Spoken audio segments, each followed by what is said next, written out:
Ndabaramukije bakunzi ba Flory Podcast TV na Ingoma Magazine nk'uko bisanzwe turi ku munsi wa gatanu n'igenekerezo rya 21 aho nje muri kino gitondo ndabazaniye amakuru yo ku mirongo y'urugamba eka n'amakuru yo muri diplomasi nk'uko bisanzwe twegeranirije amakuru hamwe ni menshi cane murabitswe kuva ku munsi w'ejo tariki 20 ntashoboye kugaragara kubera iyindi mirimo n'ukundi gufatirwa nari mfatiriwe ariko hamwe n'ivyo ndizera neza bagenzi banje canke abapatriote bagenzi banje bo kuyandi macano naho turiko turagenda tugwana n'intambara zigenda zitandukanye ni kenshi nakunze kubibabwira kuri Flory Podcast TV Ingoma Magazine n'urundi rubuga twuguruye dutegekanya ivyaraye bibaye kuri B-Info na B-Info Plus nkuko yabibashikirije ni intambara turimwo mbaza ndagacisha n'imbere yo konza kubabwira amakuru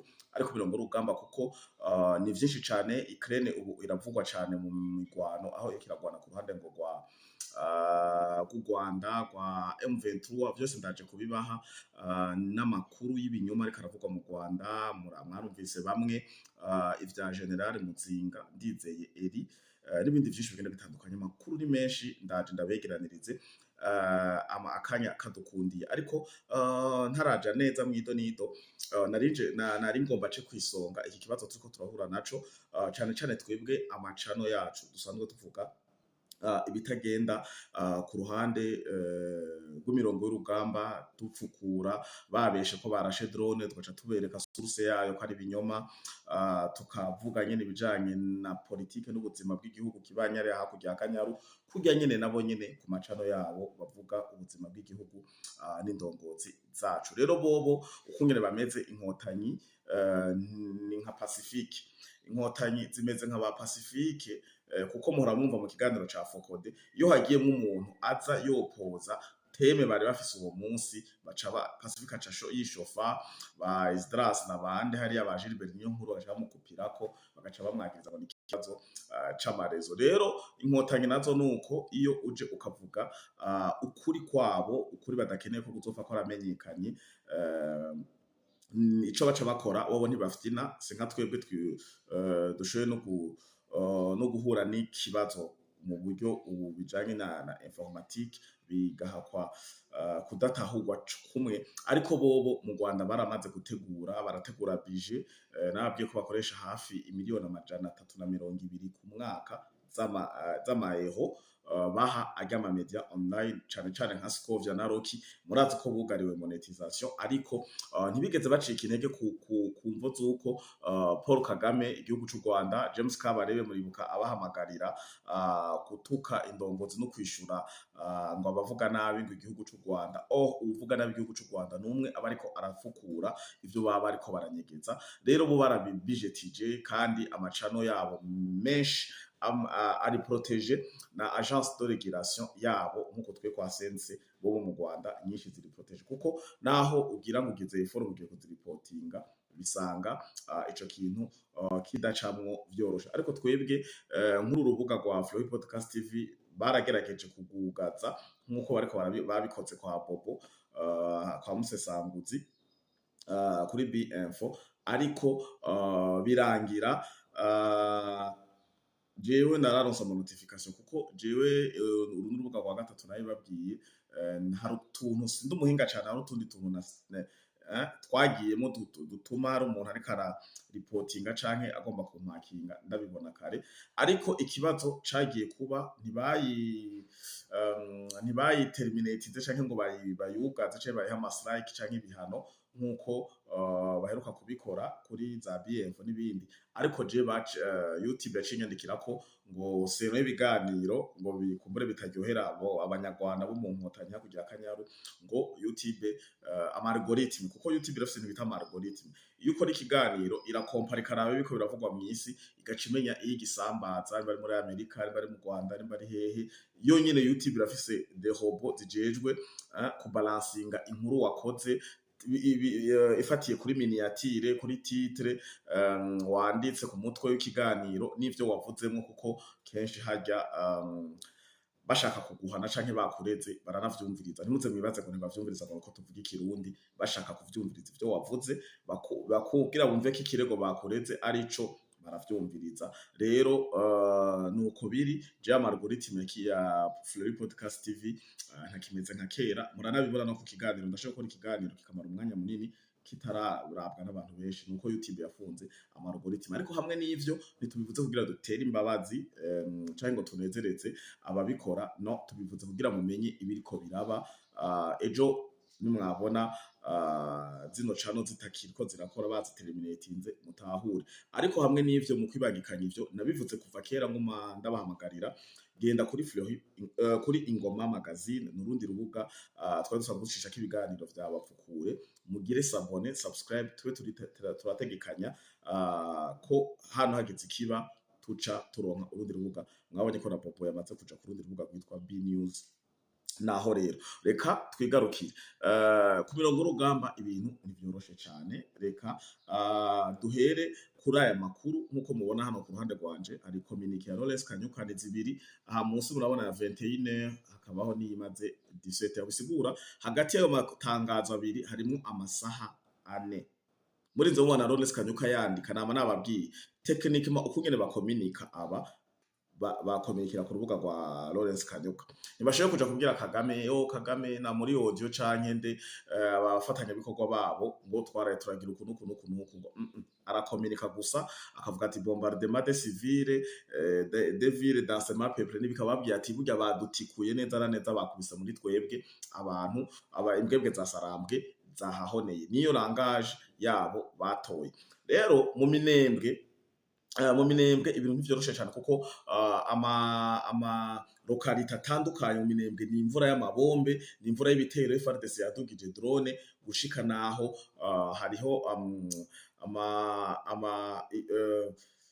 imigwi y'abasoda b'abahindi n'abapakistani bari muri MONUSCO baje muri bivya kugira baje hagati na hagati ngo ntibazobandanye barasa, kuko barabonye bababwiye M23 hagarika ntihagarika, FARDC ngo hagarika ntihagarika. Rero ubu hakaba bariko bategura ngo igisirikare n'igipolisi kija aho hagati batarashika, aho M23 itarashika na FARDC. Ariko ibi bikaba je ku bwanje nabonye ko ari strategy kwari guhemukira FARDC, ko FARDC ntavyo yari izi ngo ico kiringo ntaco bari bazi, bagiye bumva turabarungikiye ubona kuko eriki M23 yarabimenye iguma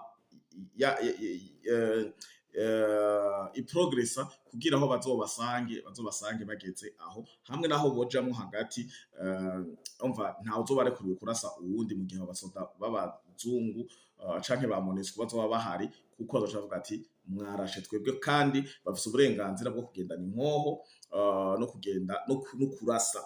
Mutegere neza abo basirikare MONUSCO iriko iragendera rungika hagati kugira ngo hatume bikunde seserofe n'ibindi biganiro bihuza M23 na leta ya Congo, solution pacifique na resolution murazizi za 27 n'izindi zitandukanye n'ibiyago baki barayaga Doha Qatar. Ubu naho muratsko bari muri Suisse kugira bishoboke. Rero bashizemwo hagati iyo procédure. Lawrence Kanyuka aravuga ati nous prenons à témoin le peuple congolais ainsi que la communauté internationale face au massacre de populations civiles perpétré par les forces coalisées du régime de Kinshasa. Titre ni kwa kundi nyene turafashe nk'ivyabona abakongomani n'ibihugu mpuzamakungu kubwicanyi buko burakorerwa abene gihugu babukorerwa n'urunani rw'igisirikare ca FARDC, régime ngo de ya Kinshasa, ubuyobozi bwa Tshisekedi, qui poursuivait leurs attaques si l'axe Minembwe au moyen des mortiers de 82 mm.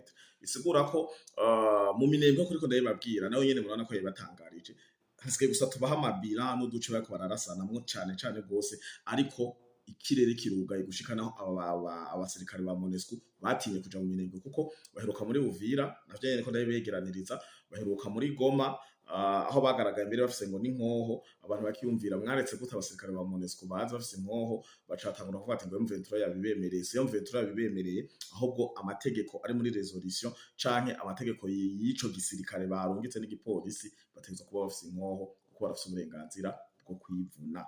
rero bari bategekanya kuja mu minembwe ariko MONUSCO yatangaje ko ikirere mu kirere hejuru bitameze neza, kumbure yitwaje imvura, igipfungu ntihabona, ariko amasasu n'amadrone n'amamorti yariko aracana ko mu kirere vyari vyinshi, vyatumye MONUSCO ku munsi w'ejo idashobora kuja mu minembwe kuko bariko baragenda baraba aho bazogenda basibwa. Rero uyu Lawrence ariko avuga ati kuba korakoresha ngo FARDC kirakoresha amamortier ya 82 mm, akoresha drone kamikaze, ni za drone zishitse ahantu uca zisambura zo ubwaza arizo bombe, ngo akakoresha na za drone zitwa TK6. Mwazumva ko ibintu bitameze neza, arinda yadimeta nuko baba babavugutiye. FARDC rero nababwiye ati imaze kumenya ko uwo mugambi uhari, ubu yadugije drone mu minembwe bategerezwa, kandi minembwe nama naye babwiye kuva kera, nabe basigure kuva kera, minembwe n'umutima, Rubaya n'amavene n'amaraso vyarimanta umutima. Rwanda rutunzwe n'ibintu bibiri, Rubaya na minembwe, ibisinda bitebako. Par ailleurs, ce jeudi 20 août, ejo dès 5h du matin, 30 minutes, kuva 11 zo mutago bucago 30, les mêmes forces ont lancé des attaques simultanées contre des zones d'enseignement peuplées de Runtukuru. Aha muri Runtukuru rero yavuze ni hahandi mwabonye akarere sika karacana ko ndakagabashirira ko ngaha ndagacishamo gusa gato, reka ndagacishemo kamanze mpeze gato. Runtukuru et Ruhago dans le territoire de Walungu. Ces opérations ont causé des pertes en vies humaines et d'importants dégâts matériels, affectant directement les populations civiles et leurs biens. Masonge, aha niho hapfiriye umwana w'umunyarwanda.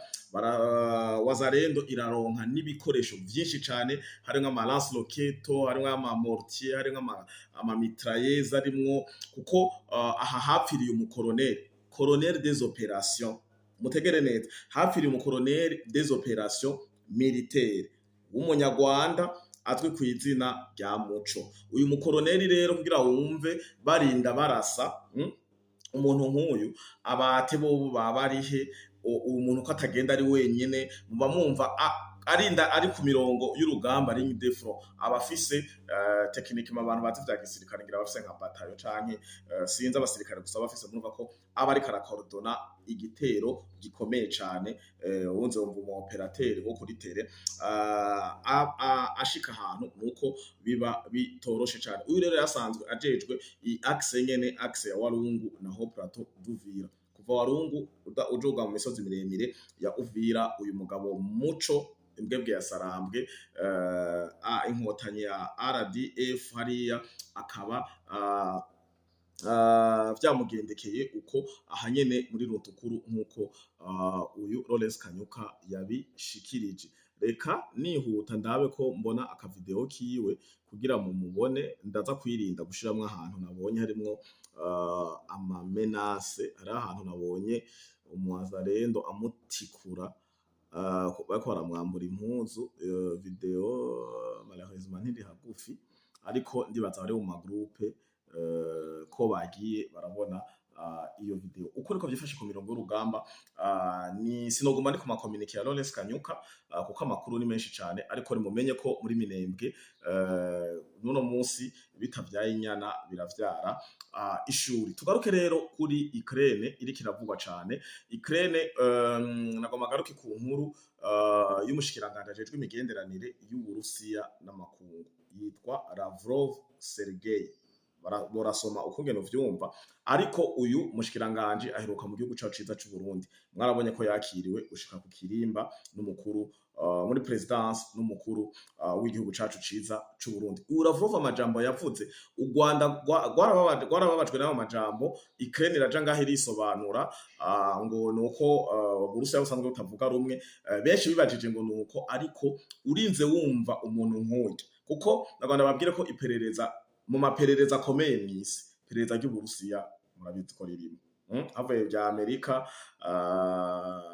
mbose ndiko ndayatondeka uko ngena sumbana, ariko hari za Mossad, noneho musanzwe mubizi.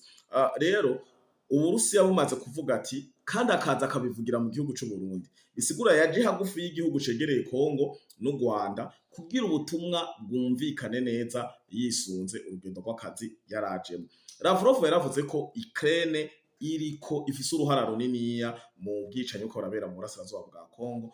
Ukraine niyo ikirasapotinga igihugu cy'u Rwanda, Ukraine ibiri inyuma mu kubaha ibikoresho bigenda bitandukanye.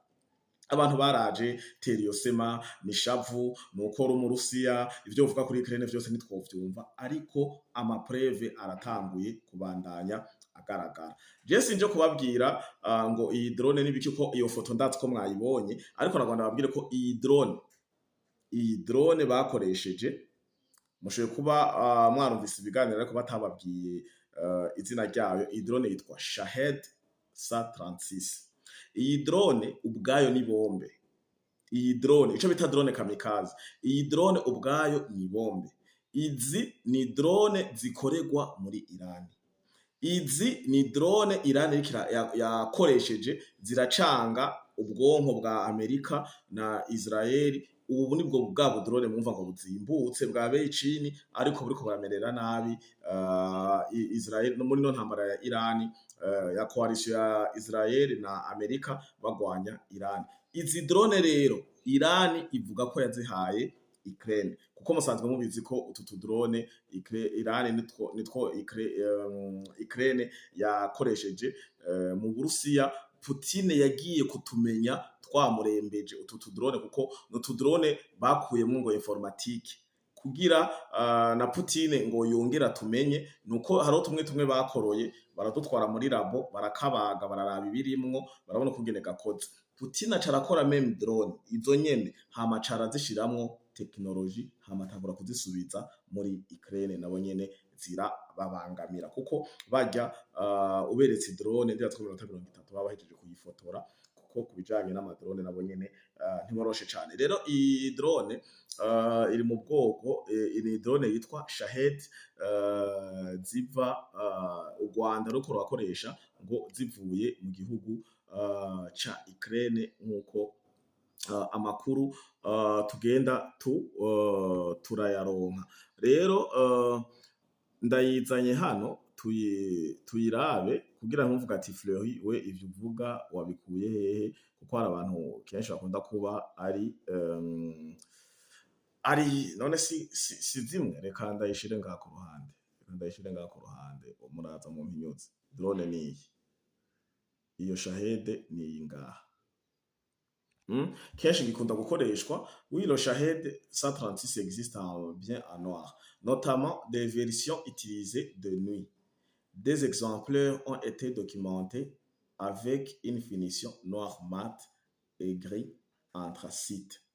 Si ibi mbona ngaha nuko rero nimumenye ko izi drone ziriko zirakora muri uno mwanya zateje icuka kibi hagati ya Kongo na Ukraine, kuko Kongo yamaze gufata ingingo yo kwandikira Ukraine basobanure igituma ariko irafinansa abaterroriste, kuko Tshisekedi niko abita, uko niko vyifashe ku mirongo y'urugamba. Tukiri kuri aya makuru nyene y'ini drone, ni drone kuko ashaka kuvuga ati yaje gute none aya makuru, iyi drone wayikuye hehe? Iyi ni drone yagiye kurasa muri Fizi, kuko hari igitero cari categuwe ko gihitana General Ndizeye Eri batazira muzinga, nkuko biriko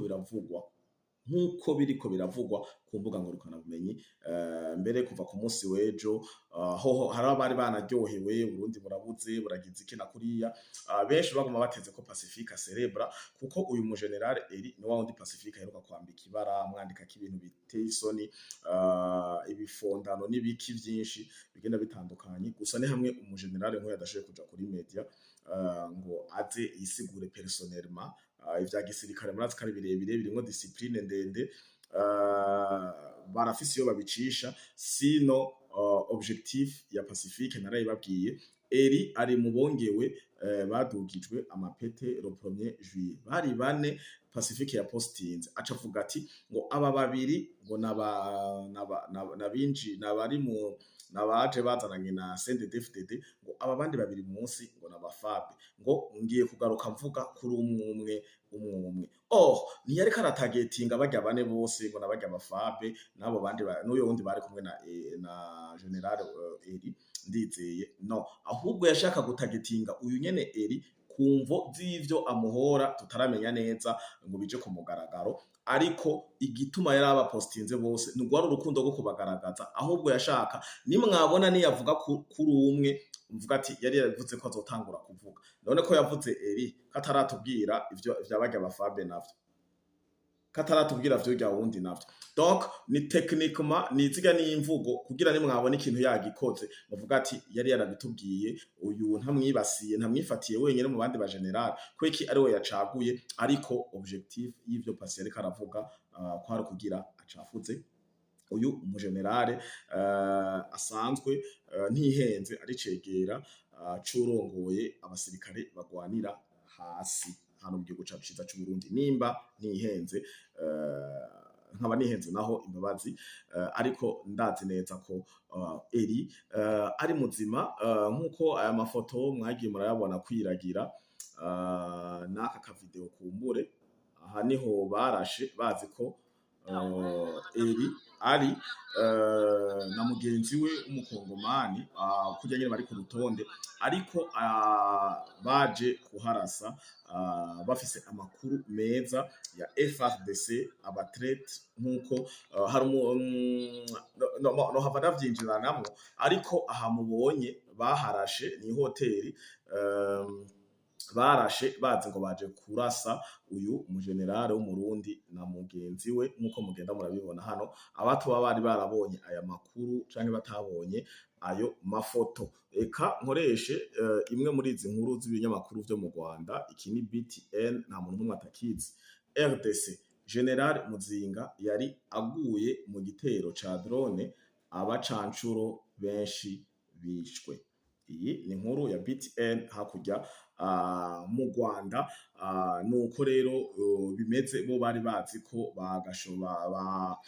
akazi bagashoboye kiraka bakirangije, ariko sinza kuvuga ibintu vyinshi techniquement kuko hari amabanga y'igisirikare n'ibindi umuntu aba atarekorewe kuvuga, ariko Eri ni muzima kandi ivyo biyumvira siko vyagenze. Mugenzi we bari kumwe nkuko kino kinyamakuru kivyandika hano,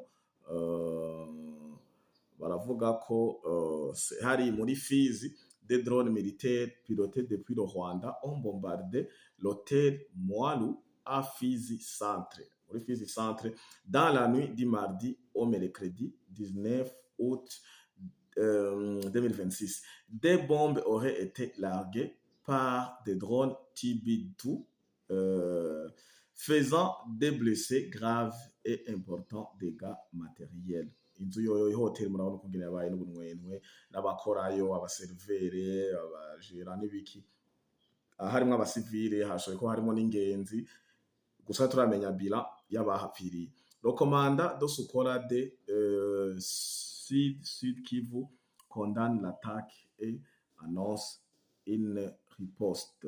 Rero muri Fizi nuko byifashe ku mirongo y'urugamba, ariko nakaba nababwire ko ibi bintu FARDC itabihagaritse byo kuguma badandaza bene wabo batanga amakuru, kandi ugasanga ntibiriko birakora ngo n'umunyamurenge, ko benshi barashoboye kwiyumvira ngo ni umunyamurenge ari muri FARDC ngo n'umunyarwanda ngo ni ikino, hari ibikorwa n'abakongomani vy'ukuri, umukongomani nyene ukafatwa n'umubembu n'umurega adandaje bene wabo, murumva ko biba biteye isoni. Hari umuzungu amazi imisi agaragara naye nzi ko nzomuvuga ko wewe yapropoje ko mu Tshisekedi yorasa abo batraite bakazara batwara ahantu akabatikura amasasu ngo bakabona ko ibintu biri seriye, kuko ngo ibintu bakora biteye isoni. Hari amategeko ngo amwamwe uwo muzungu avuga ngo bakwiye kurengera, Tshisekedi akazara bashira kuri stade ngo atagiye arabarasa ngo nta gishoboka. Uwo muzungu akavideo kiwe ndakabonye ndakabashiriramwo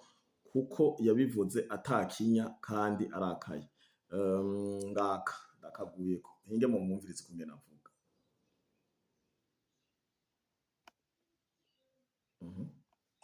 régler la guerre à l'est du Congo, il faudrait qu'il y ait une armée congolaise. Très bien. Okay, pour qu'il y ait une armée, soyons très clairs, il faut commencer par fusiller les généraux félons.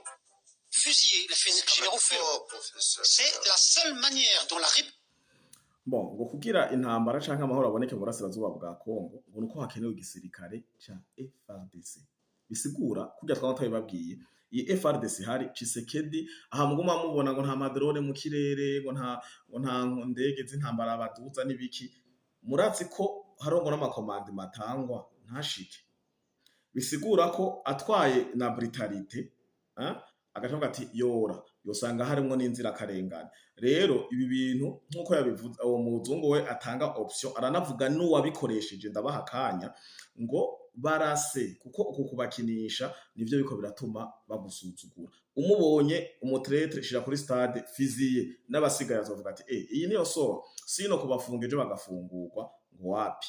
Fiziya rasa, fiziye ni kutunga umuntu inkoho ukamushushu ukamutikura. Rero umuzungu avuga ati foko aba FARDC, bisigura ko Tshisekedi akora ikindi gisoda ciwe, igisoda ca Kongo kizima gipanze, hanyuma abatretre bakaba fiziya. Ibi ni mu vyumve neza cyane, twama twabibabwiye ni kenshi uzoma ngo Kongo kidatera u Rwanda, Kongo ntipanze, baga boshira inkoho hasi bakiyirukira.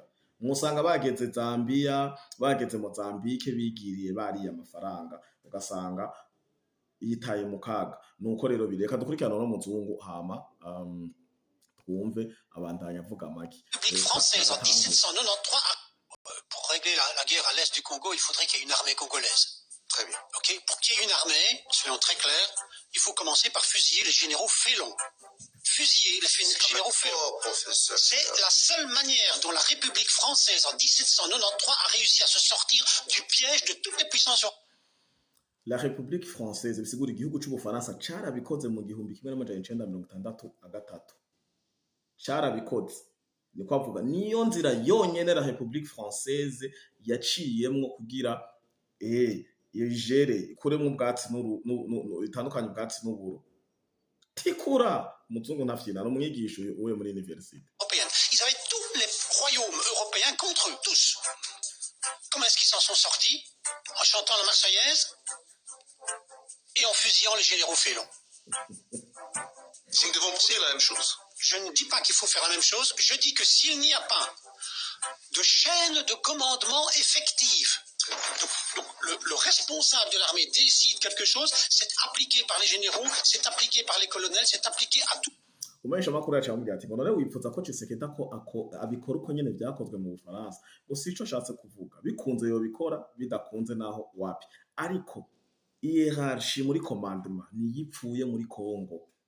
Tshisekedi ashoye coordona canke mukuru wa etat major akavuga iki kubera bigwaye abasirikare bagwara nk'abatretre n'abaki bakomanda ibinyuranye. Mbega mwari muzi ko hafashwe umusirikare wa FARDC afise drone ariwe yatanga amakuru, ariwe yanatanze amakuru yaha bagiye kurasa ngo bagiye kwica mu generale Muzinga na mugenzi we, afise drone na motororere huku, ariwe afise drone ifata ama video ikagendera atanga amakorodone n'amakomunikasiyo, kuko kugira barase bisaba ko baronse amakorodone. Rero mu FARDC niwe yarafise drone shasha kandi apana ngo nimwe, yarafise stock, aradutse igafata amakorodone hama bari abakanota bagaca baza bakahabombarda ko afise bamuhaye na motorora satellitaire. Murumva ko ari ibintu biteye isoni. Uyu ni professeur avuga uku, reka akavideo kuyo mu soda bafashe wa FARDC nimba kare hagufi ndakabashiriremwo kugira tujane